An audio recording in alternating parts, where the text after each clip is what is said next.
Hello guys, સ્વાગત છે તમારું મારા મસ્ત મજાના બ્લોગમાં। આજે જો થઈ ગયો છે રવિવાર અને આજે બધા પણ ઘરે છે।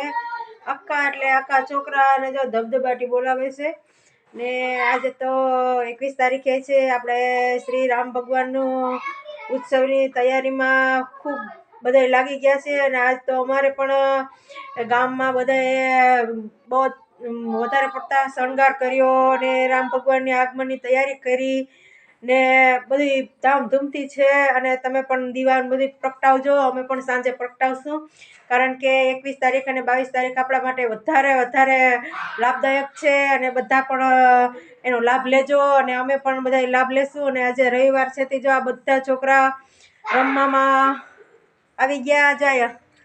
શું કરે દિયા? ચરી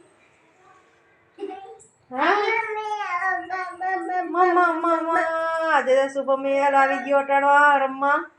નાસ્તો કરી લીધો એલો? હે ને જો હવે સુજલા લેસન કરવા વર્ગી ગયો। શું કરેલો? થઈ ગયું લેસન? એને હવે થોડુંક લેસન બાકી છે તો લેસન કરવા સવારના પરમાં વરગાડી દીધો, કારણ કે આખો દિવસ રમ્યા જ કરે એટલે એને વરગાડી દીધો લેસન કરવા। અને આજ તો ઠંડી બહુ છે અને એટલે આપણે જો આ બધું માથે ને કોટ બોટ ને બધું પહેરી લીધું છે। અને ચાલો હવે કન્ટિન્યુ બ્લોકમાં રહેજો।